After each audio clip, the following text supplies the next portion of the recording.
that's real but still not, losing yourself, right? So these are the questions that we chewed on for a very long time, and yeah. Well, I want to bring it alive with a few characters who you might encounter in the book.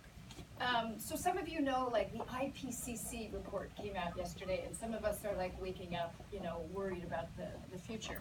There's a beautiful profile of Kelly Matheson. And Kelly is a filmmaker and a lawyer who works with a nonprofit called Witness. And basically, she convened 50 lawyers from around the world who care about climate justice. A class of graduate students at the University of Montana who know how to make compelling films. A nonprofit group who knows how to activate a campaign. Climate experts and scientists who are deeply invested in getting the research out. Her role was to convene, and the project was called Our Children's Trust. Maybe some of you have heard it on the radio yesterday. There was a profile on it. But that's one of the profiles. Another is Jessica Maria Ross. Jessica works in public radio. I know some of you did the workshop on audio, and she's basically working with a major press radio station, and her role is to think about how can the community itself generate the topics and build social movements around what the radio is doing. Another of our fabulous collaborators is Toby Butler. You want to say something about Toby? So many of you probably know Toby Butler's work. He's the person who got a PhD by building a raft and floating down the Thames River. And whenever it landed on shore, he'd get out and interview someone, right? And so the river itself offered up its interviewees, right? The fact he got a PhD for that, I just, but he is a real path-breaking person in terms of thinking about placing memory in place, right, and memoryscapes, right, and the relationship between people and their stories and place, and so we had a beautiful interview with him, and there's a section here about his practice, right, because I think that's so important for oral historians, and so I think what we learn too is that we talk about different disciplines, but I think there's also a convergence that's going on, right, between different disciplines. So in a way, I don't find we're so much, we have different home places maybe, but we share so much in common in terms of language and practice and ethos, right? I think the ethos of the three of us. Now, if Ted was here, we would all have you be dancing now. Teaching with Ted was challenging because it'd be half history students, half theater students. And we'd all be dancing and stuff, and the per history graduate students were like, and my knees hurt after every class. But it was beautiful, right? And you learn that if you have to embody someone else's story, that's another way of listening. If you transcribe a story, you listen to something in a certain kind of way.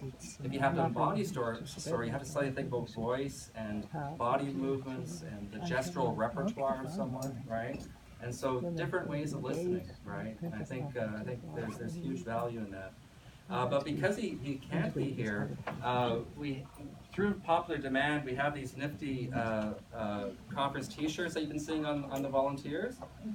We've purchased 40 more, and the funds that we will get from that, which won't be much because we're asking $25, which is the cost plus a donation. The money goes into the Ted Little Fund. We created a fund here to support community-engaged oral historians, right? And as Liz was saying, sometimes we think of community engagement as people in the university going out there. But I think it's even more important, or at least as important, that there's pathways into the university where communities can actually access and leverage, all that the universities can offer, right? And so this is a fund that supports our community affiliates here at Codes, right? And people who are just doing amazing work, right? Who've been part of our community, even though, according to Concordia, they don't exist, right? They're not staff, they're not students, right? But are really central to, to who we are, and they give so much, right? And so this is a little way for us to sort of give back to them. So if you're interested in getting a conference T-shirt, the danger is people might start asking you questions about where things are, right? So I'll just say you might just be aware of that danger if you do buy that. And of course, there's books available for sale too. Are there any questions? Well, I want to say one other thing. Speaking of TED, so TED's chapter is a beautiful, I think, 2 chapters in the book, and one of them deals with how theater is embraced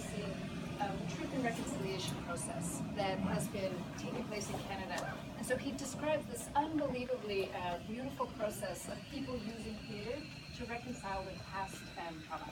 And so it's a wonderful chapter, and he really insisted that that be a part. I think many of us here at Concordia are grappling with our colonial pasts and our colonial presence and the ongoing oppressions that we experience. And Concordia is trying to indigenize.